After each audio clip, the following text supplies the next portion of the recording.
Alors bonjour, bienvenue sur ma nouvelle chaîne. Je vais commencer avec un principe assez simple, le book haul.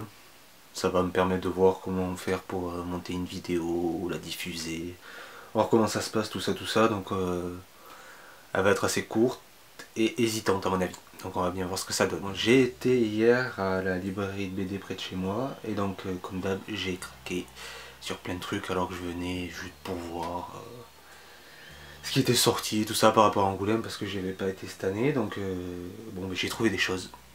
Et si je regarde tout le temps sur la droite, c'est parce qu'il y a des livres que je me suis pas préparé, donc je sais pas dans quel ordre vous les montrer. Donc on va voir. Donc je vais commencer avec Transmétropolitane tome 3. Je connaissais pas du tout avant que Urban les fasse paraître dans ce format-là, des grosses intégrales. Donc j'ai eu le premier tome qui est dans ma bibliothèque, je l'avais acheté justement à une précédente édition d'Angoulême et j'avais adoré. Les dessins sont superbes. Je vais voir si j'en ai sur ce côté-là de l'image que j'aurais trouvé sur internet ou que j'aurais pris des photos. Je ne sais pas. En tout cas là il s'agit du tome 3 de Warren Ellis et Derek Robertson. J'aurais pu regarder qui écrit, qui dessine. Alors le scénario c'est Warren Ellis, voilà, et le dessin de Robertson. C'était pareil dans les années 90 si je me rappelle bien. Et donc en fait là ce qui est bien c'est que les découpages sont faits selon les thèmes. En fait les auteurs prenaient une année pour exploiter au travers des histoires qui paraissaient tous les mois un thème, la politique, ce genre de choses là. Au travers d'un journaliste complètement farfelu, qui boit, qui sort, qui fume, complètement taré dans sa tête, et c'est énorme, c'est super, c'est super drôle, les dessins sont super beaux, ils sont de super qualité, c'est ça qui m'avait fait craquer à la base. Dans le cours de l'année dernière, j'ai acheté le tome 2, mais je ne l'ai pas lu, et là j'ai pris le tome 3, donc je pense que je vais en profiter pour lire le tome 2, j'aime bien toujours avoir un livre d'avance. La série sera complète en 5 volumes.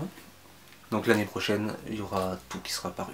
Donc pour le deuxième livre, j'ai pris Hellblazer de Garth Ennis. Donc c'est un gros pavé. Pas très cher, pour 28 € ça passe. Quand on voit le prix des formats franco-belges et leurs 45 pages à un prix. Enfin bref, on n'est pas là pour débattre, on verra ça peut-être une autre fois. Donc ça vient de Urban Comics Vertigo Signature, qui est une nouvelle collection qui va regrouper en fait un grand nombre du comics, qui aura fait des grands arcs majeurs sur certains héros, personnages de comics. Donc là c'est Garth Ennis, je le redis, sur Hellblazer. La série complète sera en 3 volumes, donc il a beaucoup écrit. Je connais pas bien cette série, j'ai vu le film Constantine avec Keanu Reeves que j'avais pas aimé plus que ça. Et là, pour la série qui est sortie l'année dernière, j'ai vu que le pilote pour l'instant, c'est...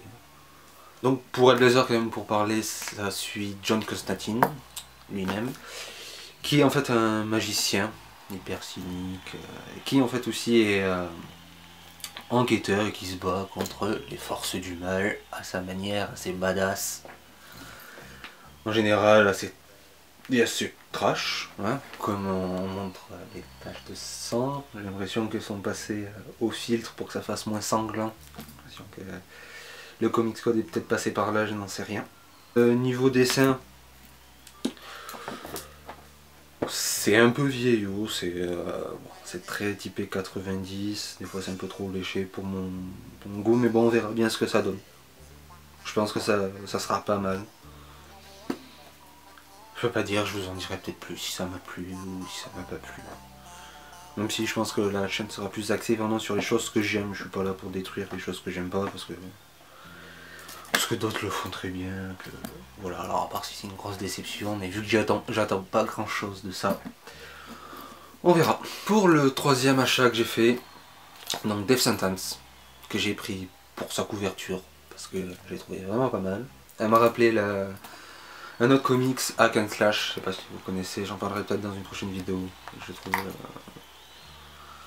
cet autre comics plutôt sympa, les dessins sont mortels.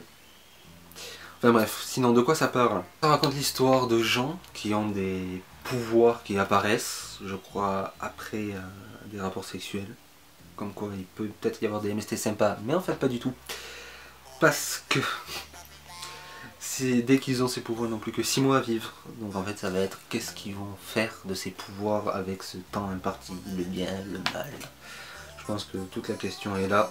Donc apparemment ces pouvoirs viendraient d'un virus, le virus G+. Et je sais pas ce que ça donne.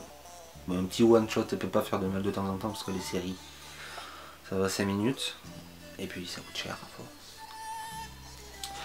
Niveau dessin, j'ai pas été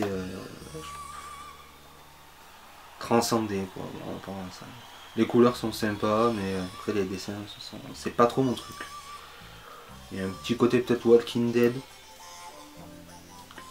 pour être pas mal. Je n'ai pas cité les auteurs, mais c'est Montinero et Mike Dowling. Je connais pas. Et donc voilà, je ne pense pas faire de chronique dessus, à part si c'est une grosse surprise. On verra ça. Et donc le dernier livre que j'ai pris, c'est Scott Pilgrim, tome 3.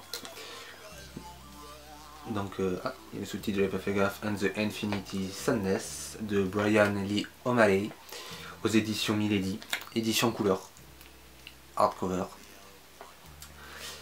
Comme je l'ai dit dans mon blog, parce que je viens de lire le tome 2, maintenant j'ai le tome 3, pareil pour Transmétropolitane, j'attends toujours d'en avoir un en avance pour lire l'autre, toujours de quoi me mettre quelque chose sous la dent. J'avais pas craqué au milieu des années 2000 quand ils étaient parus en format petit quoi, un manga souple, noir et blanc, mais là, il y a quelques mois, je l'ai vu comme ça, j'ai fait, ah, déjà c'est beau. Les dessins au début, j'ai fait, je sais pas trop. Mais bon, maintenant je fais plus trop gaffe aux dessins, j'essaie de m'ouvrir à plusieurs styles et j'en suis bien content. Parce que c'est très sympa comme graphisme, c'est simple mais c'est expressif, ça passe. Les couleurs jouent beaucoup. Je sais pas si vous les avez vues, mais c'est plutôt pas mal. Je trouve que ça habille bien, j'ai pas regardé en fait la version noir et blanc. Si c'est vraiment noir et blanc, où il y a des trames comme dans les mangas, niveau de gris, tout ça, je sais pas. Mais en tout cas là c'est pas mal, en plus il y a les bonus à la fin que j'aime bien. Un petit carnet à chaque fois que l'auteur a fait avec plein de petites notes, de petits avis, de recherche de personnages, de découpage. Ça j'adore, c'est les petits détails qui font tout. Même, je vois pour celui-là il y a même une scène coupée. Donc voilà, c'est un petit comics aux accents manga mais canadien. Et je pense parler de cet auteur qui a sorti un autre one shot, parce que là c'est une série d'ailleurs et c'est compliqué parce que du coup ça paraît tous les 3 mois, je crois qu'il y a 7 tomes et je sais qu'ils sont tous en version manga et j'aimerais bien savoir la suite, mais non, j'attends tous les 2 mois qu'ils paraissent petit à petit, mais je pense que ça vaut le coup. Et donc je vous disais, il a sorti un gros pavé que j'ai dans ma bibliothèque et je pense que j'en ferai une vidéo parce que c'était très sympa comme lecture. Et j'allais oublier, dernier livre acheté, Les Gobelins aux éditions Soleil du franco-belge, ce qui est rare, j'achète rarement. Donc je lisais cette série quand j'étais un peu plus jeune. J'avais bien aimé. Je l'ai lu là avant de faire la vidéo, c'est le seul que j'ai eu de la pile pour l'instant. Et bof, ça marche plus trop. Ça marche plus trop sur moi. Mais bon, il y a plein de références à des films cool et tout ça, mais ça me fait pas plus rire que ça. Je sais pas si à l'époque ça me faisait rire. Mais j'aimais bien, en tout cas j'adore toujours les dessins qui sont très bien. J'avais même eu à l'occasion un petit bonus du coup à vous montrer à Angoulême, comme j'en parlais tout à l'heure. J'avais été me faire dédicacer cette BD par les 2 auteurs d'ailleurs. Donc c'était cool. Voilà. C'était sympa, c'est toujours un moment sympa de toute façon de rencontrer des auteurs. Ils étaient très sympas d'ailleurs. Bon voilà, c'était un petit bonus en plus. Et pour finir, mon libraire m'a mis ça dans la poche après mes achats. C'est La Fabrique Comics 2015, les éditions Delcourt, livre d'images. Donc c'est très sympa, il y a pas mal d'auteurs qui ont fait des petits prints comme on dit. Donc moi j'adore, c'est toujours les petits détails qui font plaisir avec des petits dessins comme ça. Voilà, d'autres dessins comme celui-là. Pas tous vous les montrer, mais bon, si vous avez une librairie de BD, je pense qu'ils sont tous été fournis. Peut-être moins les librairies qui font un peu de tout. The Goon. The Goon, il faudrait quand même que je m'attaque à cette série, parce que j'adore les dessins. Voilà, donc c'était le book haul numéro 1 et en même temps ma première vidéo. J'espère que ça vous a plu. Si ça vous a plu, n'hésitez pas à commenter, à partager. Si ça vous a pas plu, bah, dites-moi comment améliorer ça. Je vais voir comment ça va se passer au niveau du rythme, du ton, de la mise en place. Je pense que la prochaine, ça sera une découverte. Donc c'est un peu le but, je pense, premier de la chaîne, c'est de vous faire découvrir des BD que j'ai adoré et essayer un peu de les argumenter pour vous donner vraiment envie d'aller les voir. Donc ça sera vraiment pas axé sur les nouveautés, parce que je suis pas trop les nouveautés. Il y a déjà énormément de choses qui a été faites. Donc voilà, je sais pas trop, on va voir. Voilà, donc je ne sais pas quand on va diffuser cette vidéo, je ne sais rien du tout en fait.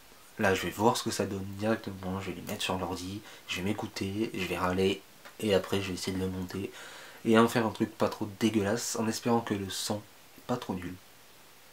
Parce que sinon il faudra que je recommence tout de même. C'est pas grave, on apprend, c'est comme ça. Ciao.